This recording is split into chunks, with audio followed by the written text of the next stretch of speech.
Hi guys, welcome. My name is Amanda. For those of you that are new to the channel, for those of you who've been here before, welcome back again, and friends and family, g'day. Okay, so it is December 2025. We are currently doing a food preservation challenge for the month, meaning every day I plan on doing some form of food preservation, whether it be dehydrating, pressure canning, water bath canning, preparing fruits and vegetables for the freezers, doing big clean outs of the fridge and freezer and saving any items that are in there that need to be processed or reprocessed as it may be. Putting away items like bulk spices that have arrived. So, yep, I can finally get some of my bulk spices away, but also doing some cooking from the jars as well. That any sort of preservation is what I'm aiming to do this month, okay? So whether it be big or small and lots of little batches, I try to video some things. Some things there's not much point videoing everything, but I will try to put it together in some sort of cohesive video so that it makes sense as it follows through. Okay, so a couple of days ago, I did some salsas. It's about a week ago, but I posted the video a few days ago. And Amanda from Amanda's Homesteading Journey, which is in North Texas, and Amanda is going to be joining us in the 365 Challenge next year as well, just to make it more confusing having two Amandas in the same space. But, you know, let's do that. Suggested that I use some of the salsa with ranch dressing and put it together with some chicken in a crock pot. I don't have a crock pot anymore. One of the few things that I just never really use, but I do have Dutch ovens that I use in the normal oven, and that can be used for slow braising as well. And it's early enough in the morning that I've got the chicken that I took out of the fridge a couple of days ago, well, yesterday by the time you see this, but the chicken, and it's been chopped up, and I was going to do once again a butter chicken, but I'm a little overdoing butter chicken, you know, so I'm going to give that recipe a go, Amanda, so I do hope that works. We're also going to head out to the garden. Let me show you what's still growing in the garden at the moment, now that it is summer here in southeast Queensland and the temps are really high, and we've had some storms, and we do get a lot of storms, but we had the hailstorm a couple of weeks ago, so let's see what is survived out in the garden and what produce I can bring in and preserve from growing fresh outside as well. What else am I doing today? Pea and ham soup. Definitely got to do that as well. Let's just follow the day depending on what it is that I have, and we will just go from there like we always do. No plans, because I'm pivoting too many times if I plan anything, but let's get the chicken in the oven and let's head outside.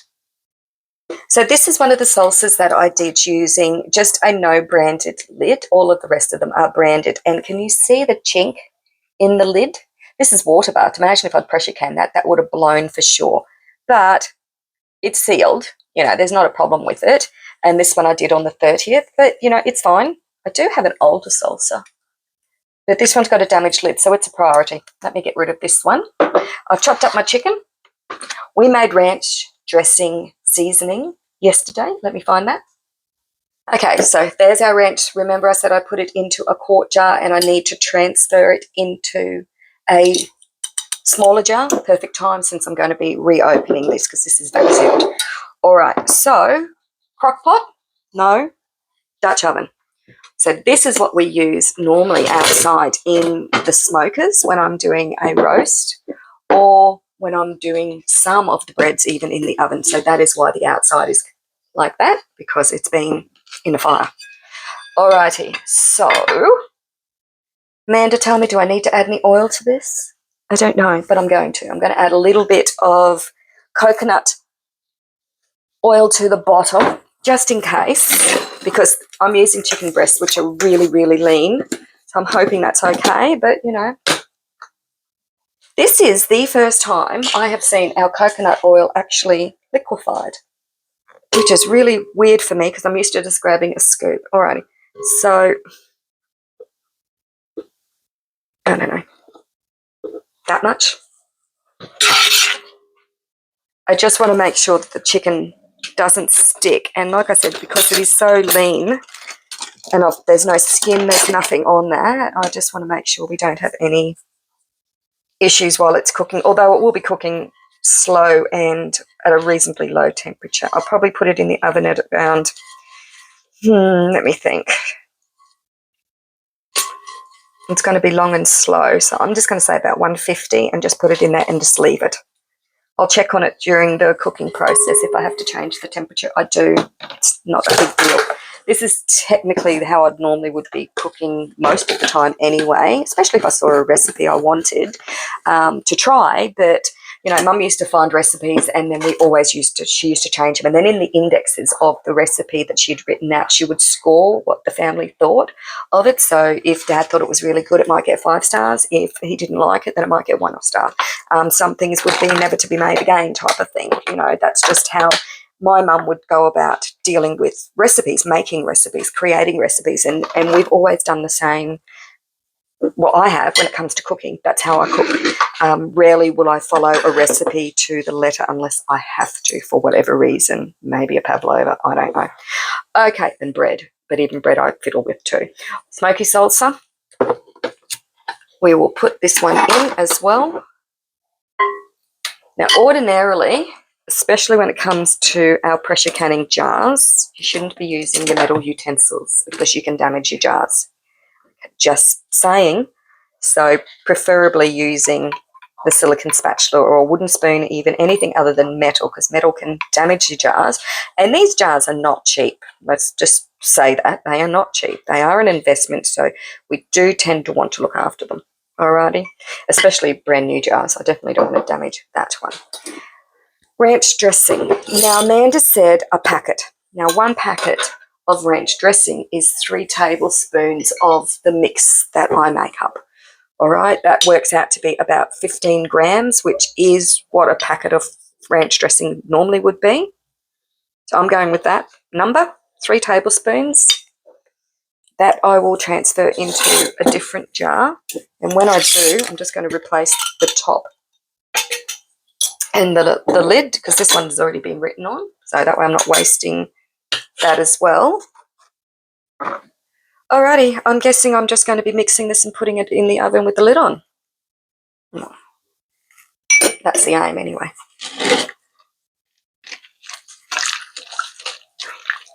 Sort of like a cacciatore smell. I don't know.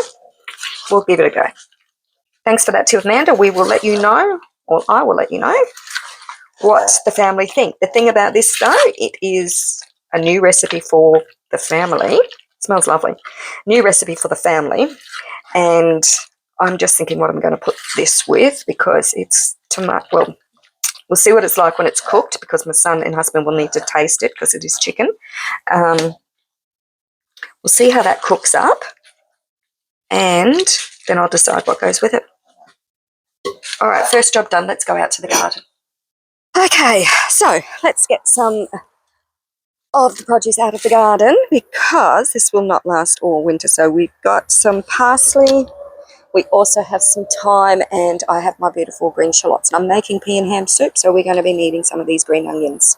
I'll also collect the parsley and some of the herbs for dehydrating as well as using in the soups as well. So we'll snip off some of them.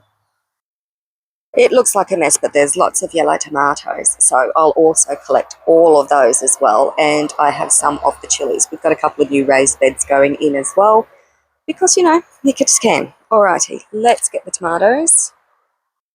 These are Thai chilies. They are seriously hot, but I will just take a couple. The rest of them can continue to ripen on the plants. These are bird's eye. They're pretty hot, so I don't need too many when I'm doing just a bit of a seasoning for the soups. Now, watermelons, we have a few, and they're doing pretty well, especially the bigger ones over here. This here is the rock melons, and again, they're doing okay. There's some more younger ones over here and more watermelons. So, you know, we've got melons coming. They didn't all get completely destroyed in the storms that we did get. We did lose some of the melons, but not all of them. You know, and that's okay. Some sacrificial melons have been fed to the possums, and so therefore it leaves the rest of our gardens alone. These guys are pretty big, which is pretty good. So they're coming close. They're not quite ready, but, you know, it's cutting there. Alrighty. Other things that we need for our preservation today, let's go and have a look at some of the other herbs that I need. So once again, some beautiful parsley. At this time of year we have plenty, and also our chilies, lots and lots of the chilies, which continue to keep on growing, so I might harvest some more chilies as well. Definitely some more parsley. Okay,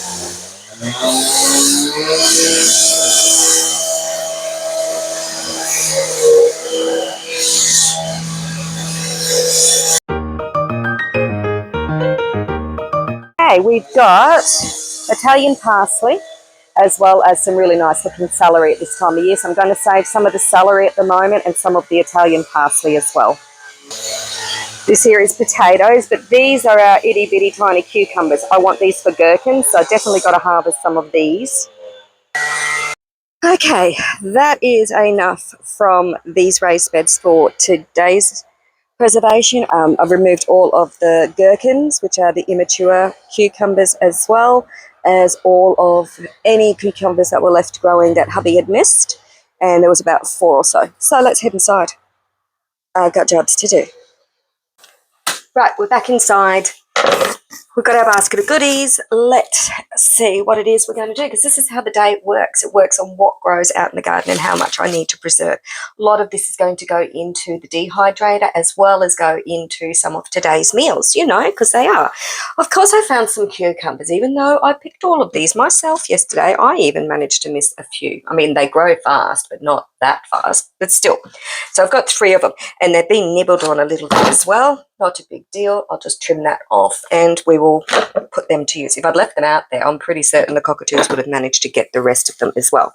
But what I did want was all of the little gherkins, alrighty? So I've managed to get enough to do a jar, plus will give us a bit of a break from the constant daily having to harvest all of the cucumbers because they just grow so fast. So this is how it begins, I suppose, early in the morning.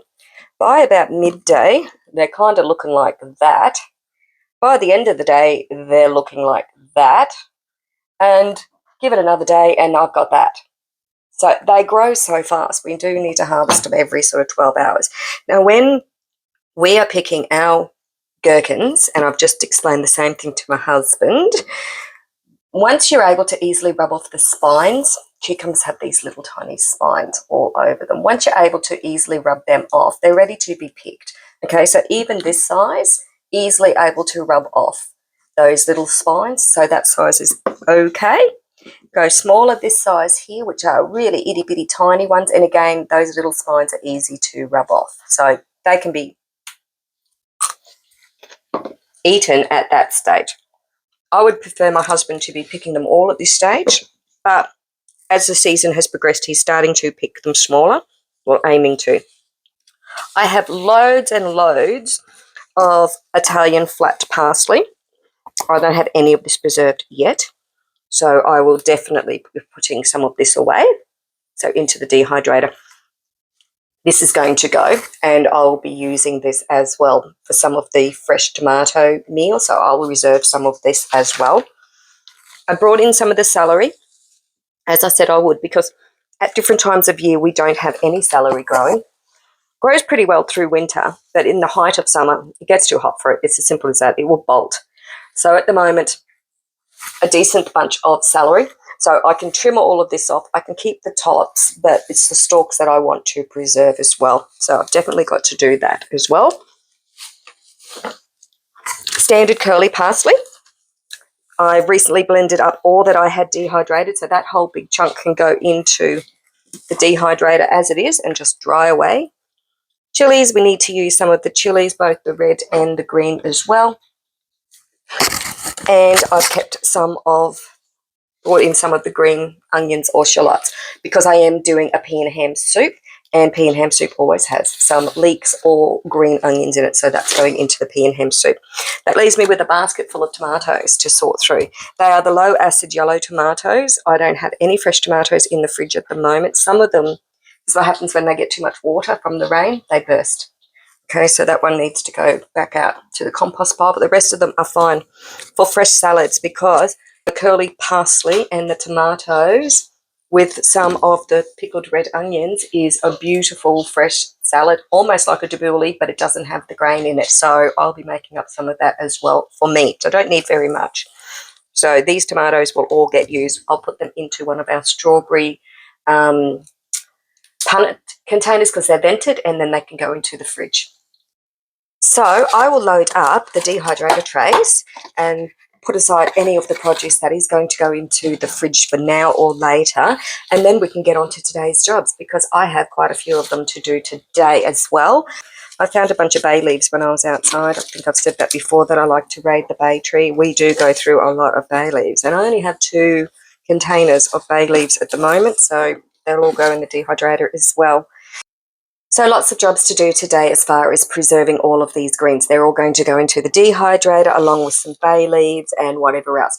And we will get back onto the carrots, and then I'll also prepare the pea and ham soup, because it's going to be ingredients from the jars once again. So I will do a quick meal from the jars as well. Let's do it. Now, I have got carrots that need to be pressure canned. They are in the fridge. Well, I've got them out, but I have peeled them. But they are getting beyond their bestest nutritional value. They are not fresh carrots. They're ones that have been purchased from, my husband picked them up on the way home, so probably the duopoly or one of those larger style supermarkets. They're not particularly fresh carrots, and they need to be used, and they need to be pressure canned. Now, I don't have a huge amount of them, because I just asked him to pick up a few because I was making a hummingbird cake. And they need to be pressure canned. This is about them here. Okay? Not a huge quantity. I don't even know what that is, half a kilo or so. But I normally pressure can them, and I need to go and check my times first before I say the time. But that's not going to be enough to run the pressure canner. At the moment, I've got the oven going as well. But to run the pressure canner, preferably I would like to have the 7 half-pint jars in the pressure canner. And what also I pressure can is celery. And I do the celery for the same amount of time as I do carrots. So, perfect opportunity is to put some of this carrot also into some of my jars. I only have 1 jar of celery left. Now, I do the celery, I pressure can celery for a reason, instead of freezing it.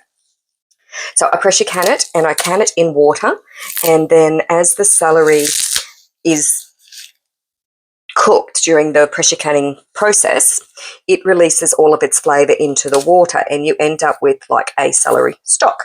But I use all of my celery ends later for dehydrating, but all of these bits get chopped up. And then when I'm making stocks and soups throughout the year that need to have your typical carrot, onion, celery, for example, and I don't have any fresh celery growing at certain times of the year. During the height of summer, we don't have celery growing, so it's perfect to get a few jars of celery on the shelf.